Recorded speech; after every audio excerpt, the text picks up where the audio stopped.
Alors l'or a récemment pas mal bougé. Il a joué avec ses sommets historiques. On a dépassé les 3000 euros l'once début mai. Oui, 3018 euros même, et on frôlait aussi les 3500 $. C'est assez spectaculaire. Exactement.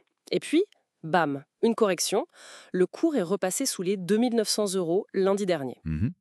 Un vrai parcours à montagne russe, ça intrigue forcément. Bah oui, et cette correction, elle coïncide assez clairement avec des signaux d'apaisement, disons, commercial entre Washington et Pékin. Ah oui. Oui, les marchés financiers, d'après investing.com d'ailleurs, ont eu l'air de souffler un peu. La crainte d'une escalade vraiment nuisible pour l'économie mondiale s'est un peu éloignée, au moins temporairement. D'accord. Et d'ailleurs, le dollar et le yuan en ont profité, on l'a vu. Et c'est là justement que la situation devient paradoxale. Parce que malgré ce calme apparent, ce soulagement sur les marchés, Mhm. eh bien, il y a des voix assez influentes dans le monde de l'investissement. Je pense à Jeff Gundlach, par exemple. Oui, l'investisseur américain, C'est ça. Qui parie sur une envolée spectaculaire de l'or. L'objectif, c'est carrément 4000 $ l'once. quand même. Donc aujourd'hui, notre objectif, c'est vraiment de décortiquer ça, comprendre ce que peut bien alimenter de telles prévisions, alors qu'en surface, tout semble plus calme. On va regarder les analyses, les faits récents, pour essayer de saisir cette dynamique qui est finalement assez complexe. Oui, c'est tout à fait ça, c'est le cœur du problème. Le soulagement sur les marchés, il est réel, hein. Cette perspective de normalisation commerciale sino-américaine, ça éloigne le spectre d'une crise majeure pour certains analystes. Bien sûr. Mais, et c'est un grand mais, ce tableau, en fait, il cache assez mal des zones de tension qui persistent. Et ça justifie pleinement qu'on continue s'intéresser de très près à l'or. Alors, allons-y. Cette prédiction des 4000 $, comment elle est argumentée? Jeff Gundlach, donc on le disait, cité par investing.com après une interview sur CNBC. Oui, Il anticipe une hausse de plus de 20%. Il met en avant la volatilité ambiante. Mais bon, la volatilité, c'est pas nouveau, 6. Qu'est-ce qui change? ben, pour Gundlach, cette volatilité n'est pas juste un bruit de fond. Elle est nourrie par les incertitudes sur les droits de douane, bien sûr, mais aussi, et c'est important, les tensions géopolitiques, le fardeau de la dette mondiale. D'accord. Et dans ce contexte, pour lui, l'heure redevient, il utilise ce terme, le véritable actif monétaire. Le véritable actif monétaire. Intéressant. Oui. Et ce qui est particulièrement frappant, je trouve, c'est que Goldman Sachs, de son côté, arrive à une conclusion assez similaire. Dans un rapport daté du 5 mai, ils évoquent aussi ces fameux 4000 $. Ah, eux aussi. Eux aussi. Et eux, ils mettent plutôt en avant comme catalyseur possible une potentielle perte d'indépendance de la Réserve fédérale américaine, la Fed, Hmm. ou alors des changements dans la politique de gestion des réserves américaines. Donc, ce qui est fascinant ici, c'est qu'on voit une convergence d'acteurs majeurs vers un scénario très haussier. Oui. Et ça semble un peu déconnecté du calme relatif qu'on observe en ce moment sur les marchés. Ça suggère qu'ils anticipent peut-être des risques qui sont moins visibles ou alors une dégradation future de la situation, quoi. Justement, en parlant de la Fed, la Réserve fédérale américaine, elle semble elle-même naviguer un peu à vue, non? Elle a choisi de maintenir ses taux directeurs C'est ça? et son communiqué était assez clair là-dessus. L'incertitude économique, elle a grimpé, notamment à cause du protectionnisme américain de Donald Trump. Et les risques sur l'emploi et l'inflation sont de retour. La prudence est vraiment de mise de leur côté. Absolument. Et cette prudence de la Fed, elle reflète bien une toile de fond économique et surtout géopolitique qui reste tendue. On peut prendre l'exemple du récent conflit entre l'Inde et le Pakistan. Oui. Qualifié par Le Monde de plus grave confrontation depuis 20 ans, c'est pas rien. Ah oui, effectivement. Et même si un cessez-le-feu a été annoncé mi-mai, les accusations mutuelles, elles, persistent. Et il ne faut pas oublier qu'on parle là de deux puissances nucléaires. Donc le potentiel déstabilisateur, il est immense. C'est vrai.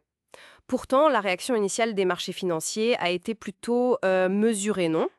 Je me souviens d'un article des Échos début mai qui soulignait l'absence de panique. Pas de ruée massive vers les valeurs refuges. Les marchés asiatiques étaient même plutôt optimistes grâce à l'accalmie commerciale. Oui, c'est vrai, il y a eu ce flegme apparent, comme il disait. Mais attention, il ne faut pas s'y tromper. L'instabilité sous-jacente, elle est bien réelle. Prenez le cas du Pakistan, par exemple. Hmm. La Tribune rappelait récemment sa situation budgétaire critique. Ils sont proches de la faillite. La crise actuelle avec l'Inde ne peut qu'aggraver son endettement et potentiellement déclencher une forte instabilité politique et économique là-bas. D'accord, je vois. Et ces foyers de tension, même s'ils peuvent sembler localisés, ils contribuent au climat général d'incertitude. Et ça, historiquement, ça profite alors comme valeur refuge. Le calme des marchés, ça peut aussi être une forme de focalisation sur le très court terme, en ignorant peut-être un peu ces risques latents. C'est une bonne remarque. Et pendant que les investisseurs scrutent tous ces signaux macroéconomiques, géopolitiques, l'or continue aussi de jouer son rôle plus traditionnel d'épargne. Surtout en Asie d'ailleurs. Oui. Et il y a un exemple assez frappant qui nous vient de Chine, de Shanghai plus précisément. Ah oui, hein? Racontez-nous. Eh bien, c'est une innovation assez étonnante, relayée par Courrier International via un média chinois, Sixton. C'est le premier distributeur automatique d'or. Un distributeur automatique d'or? Comme pour les boissons? Presque. L'idée est simple, les gens peuvent y déposer leurs vieux bijoux en or, la machine évalue leur pureté D'accord. et propose un rachat immédiat, basé sur le courant direct de la bourse de l'or de Shanghai. Malin. Oui, et un témoin cité dans l'article appréciait justement la transparence et l'efficacité, bien mieux que les méthodes traditionnelles apparemment. C'est une manière très concrète de rendre l'or plus accessible finalement. Oui, c'est bien plus qu'une simple anecdote technologique en fait. C'est un symbole de la manière dont l'accès à l'or se modernise, se démocratise. Mais le point qui est peut-être le plus révélateur dans l'analyse de Sixton, c'est la démographie des acheteurs en Chine. Ah, qu'est-ce qu'il y a de particulier? Eh bien, tenez-vous bien, la moitié d'entre eux ont moins de 35 ans. La moitié? Moins de 35 ans? C'est assez contre-intuitif, non? On a plutôt l'image de l'investisseur en or un peu plus âgé qui cherche la sécurité. Exactement. Et ça suggère une vraie évolution dans la perception de l'or. Pour beaucoup de ces jeunes Chinois, ce n'est pas seulement une assurance contre les crises, une valeur refuge classique, c'est aussi, selon les termes rapportés, un pari sur l'avenir. Un pari sur l'avenir. Voilà. Donc l'or s'intègre aux nouvelles habitudes de consommation, aux outils numériques, comme ce distributeur, et cette tendance, eh bien, elle pourrait signifier une source de demande pour l'or qui est plus dynamique et peut-être moins directement liée uniquement aux facteurs de crise traditionnels qu'on connaît. Intéressant.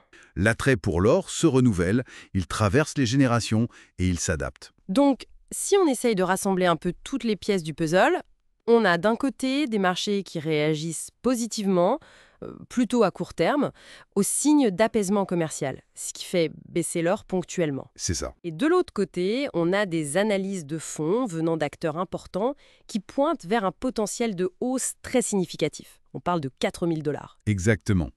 Et ce potentiel, il repose sur un cocktail d'incertitudes qui, elles, sont persistantes. Il y a les dynamiques commerciales qui restent complexes malgré les apparences. Il y a les risques géopolitiques latents. On a parlé du Cachemire, mais il y en a d'autres. Bien sûr. Il y a les interrogations sur les politiques monétaires des banques centrales face à une économie mondiale qui montre des signes de fragilité. Et puis, il y a le poids toujours croissant de la dette un peu partout. Et sans oublier cette demande sous-jacente. Oui, voilà. Sans oublier cette demande de fonds, illustrée par cet exemple chinois, qui montre que l'or conserve un attrait très fort, y compris, et c'est ça la nouveauté, auprès des plus jeunes générations. Tout ça nous laisse avec une question assez intéressante pour la suite, finalement. Oui, tout à fait. On peut vraiment se demander comment cette interaction renouvelée avec l'or, qui est facilitée par la technologie comme ce distributeur à Shanghai, et qui est portée par de nouvelles générations, comment tout ça pourrait infléchir la trajectoire du métal jaune à l'avenir. Est-ce que cette évolution de la demande pourrait, par exemple, redéfinir son rôle au-delà de la simple valeur refuge? Est-ce que ça pourrait créer une dynamique que les modèles d'analyse plus classiques ont peut-être encore du mal à saisir pleinement? C'est une excellente question pour terminer. C'est une piste de réflexion pour l'avenir, en tout cas. Le rôle de l'or n'a peut-être pas fini d'évoluer.